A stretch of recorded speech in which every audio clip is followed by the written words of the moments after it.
چاہے بندہ کسی کی طرف سے قربانی کرنا چاہے تو کیا اس کو اطلاع ضروری ہے؟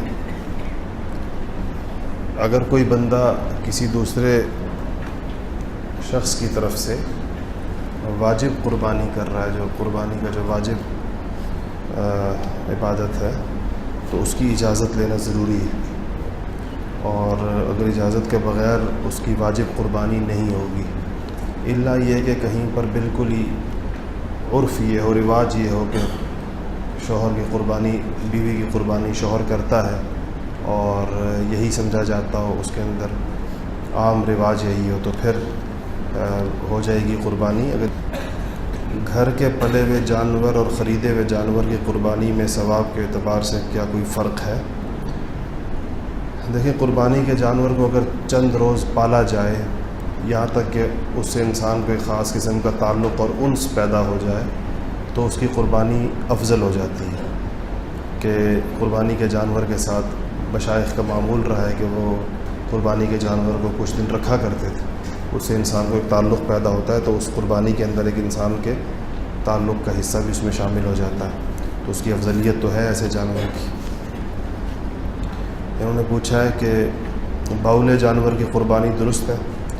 اگر وہ یعنی پاگل کی، اگر باولے پن کی وجہ سے وہ کھا پی نہ سکتا ہو، پھر تو اس کی درست نہیں ہے، اور اگر کھاتا پیتا ہے اور ویسے باولا ہے تو اس کی قربانی ٹھیک ہو جائے گی۔ اندھے جانور کی قربانی وہ درست نہیں ہے، اندھے کی نہیں ہو سکتی۔ اپنے کسی فوت شدہ عزیز کے لیے صدقہ افضل ہے یا قربانی کرنا افضل ہے؟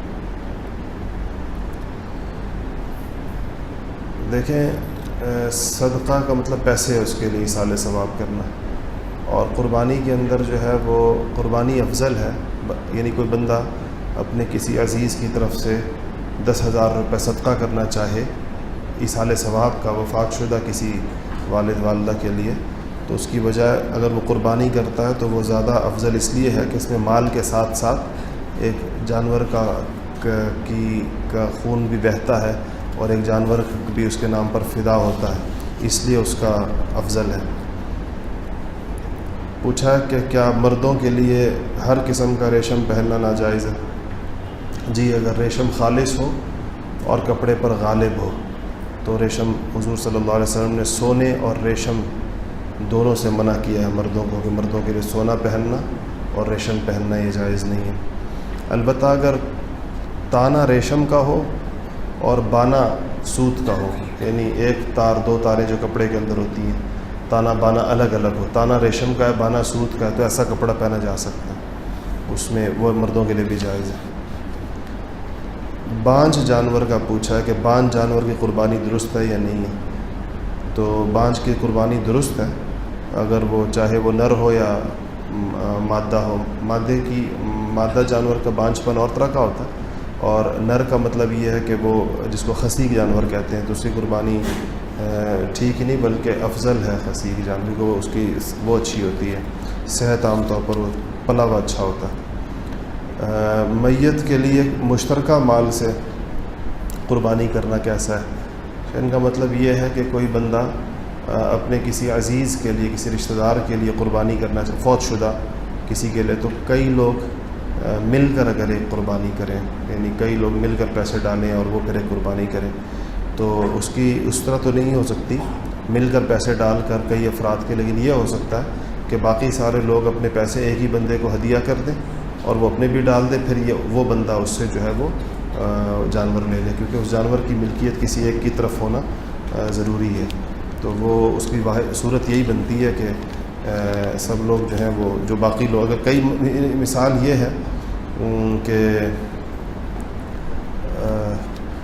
مثال اس کی ایسے ہے کہ جیسے کوئی اپنی والدہ کی طرف سے بہن بھائی قربانی کرنا چاہتے ہیں فوت شدہ والدہ کی طرف سے، تو سارے مل کر اگر پیسے اکٹھے کریں تو وہ کس کی طرف سے سمجھی جائے گی، کس نے کی ہے قربانی؟ تو قربانی تو پہلے خود ویلڈ ہونی چاہیے نا، تاکہ کہ دوسرے کو اس کا ثواب بھی ہو سکے، تو وہ تو مشترک ہے۔ اس کے لیے یہ ہے کہ وہ باقی بہن بھائی اپنے پیسے کسی ایک کو ہدیہ کر دیں، مالک بنا دیں اس کو، پھر وہ اپنی طرف سے کرے، کیونکہ ایک قربانی ایک فرد کی طرف سے ہوتی ہے، تو ایک فرد اس کو کر سکے گا، یہ اس کا طریقہ ہوگا۔ جی اچھا جی، کس قسم کا جانور افضل ہے، زیادہ بہتر ہے؟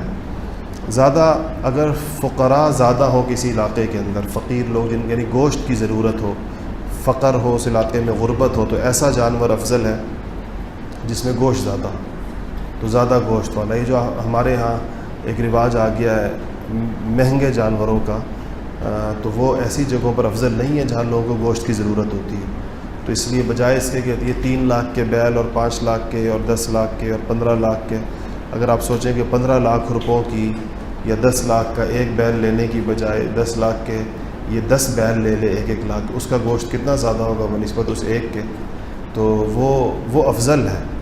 اور اس کے اندر ریا کا اندیشہ بھی ہوتا ہے، یہ بہت زیادہ غیر معمولی قسم کے جانوروں کے اندر.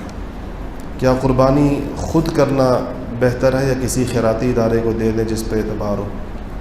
ضرورت پر ہے. اگر کوئی خیراتی ادارہ کسی ایسی جگہ قربانی کر رہا ہے جہاں پر لوگوں کو گوشت بالکل نہیں ملتا اور لوگ بہت زیادہ غریب ہیں بنسبت آپ کے علاقے کے، آپ کے علاقے میں لوگ اتنے غریب نہ ہوں، اور جو ادارہ کسی ایسی جگہ قربانی کر رہا ہے جہاں پر لوگوں کو بالکل گوشت نہیں ملتا، تو پھر خیراتی ادارے کو دینا بہتر ہوگا.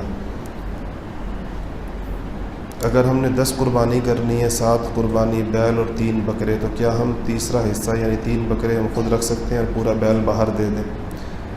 یہ کہہ رہے ہیں کہ اگر ہم 1 بیل کر رہے ہیں اور 3 بکرے کر رہے ہیں، تو یہ تیسرا حصہ کی بات ہے نا، یہ مستحب ہے، یعنی یہ کوئی بہت ضروری نہیں ہے. اگر آپ ساری قربانی بھی خود استعمال کر لیتے ہیں تو اس کے اندر کوئی شرعاً کوئی حرج نہیں ہے، بہتر نہیں ہے. بہتر ہے کہ غریبوں کا حصہ کیا جائے، تو آپ جس طرح مرضی اس کو تقسیم کر سکتے ہیں، لیکن ویسے اس کا طریقہ یہ ہے کہ ہر جانور کا ثلث ہے، ہر جانور کا تیسرا حصہ ہے. اب مستحب وہی ہے، باقی اگر آپ اس کو جس طریقے سے بھی کرنا چاہیں جائز وہ سب کچھ ہے. یکم ذی الحجہ کے بعد کیا بالوں کو کلر کر سکتے ہیں؟ جی کلر کر سکتے ہیں. بال کاٹنے اچھا، یہ کاٹنے والی بات بھی یاد رکھیں، یہ بھی استحباب ہے. بعض چیزیں ہمارے یہاں بہت زور و شور سے چل پڑتی ہیں تو لوگوں کا خیال ہوتا ہے کہ شاید کوئی ناجائز ہے. یعنی جس نے قربانی کرنی ہے اس کا ذی الحجہ کے 10 دنوں تک ناخنوں اور بالوں کا نہ کاٹنا مستحب ہے. مستحب کا مطلب ہے کہ بہتر ہے. باقی اگر وہ کوئی کاٹ لیتا ہے تو اس میں کوئی ایسا حرج نہیں ہے کہ اس کو کوئی گناہ ہوگا یا خدا نخواستہ کوئی منع ہے کوئی چیز. استحباب، چیزوں کو اپنے مقام پر رکھنا، یہ اصل چیز ہوتی ہے. ہم لوگ یہاں بعض چیزیں آج کل خاص طور پر ایک سوشل میڈیا کی ایک ہیجان خیز قسم کی تشہیر ہوتی ہے، کچھ چیزیں اتنے اس سے چلنا شروع ہو جاتی ہیں کہ لوگ پریشان ہو جاتے ہیں کہ شاید یہ ناجائز اور حرام ہے اس طرح کا کام کرنا. قربانی جس فرد پر فرض ہو، کیا وہ اپنے علاوہ کسی دوسرے کی قربانی بھی کر سکتا ہے؟ اس کی اجازت سے. میں نے بھی بتایا یہ مسئلہ کہ اس کی اجازت سے وہ قربانی کر لے دوسرے بندے کی. انہوں نے پوچھا کہ داڑھی پر سیاہ خضاب کا کیا حکم ہے؟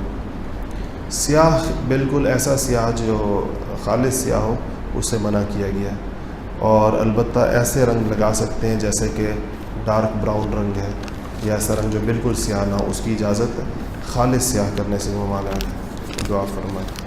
ہمارے ساتھی ہیں، ان کے لیے بھی دعا کریں. ان کا یہ جو آتش زدگی ہوئی ہے اتوار بازار میں، ان کی دکان جل گئی ہے، اللہ تعالیٰ نے البدل عطا فرمائے. الحمدللہ رب العالمین.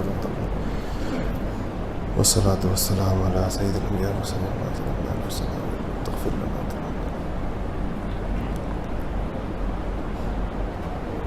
برحمتک یا ارحم الراحمین.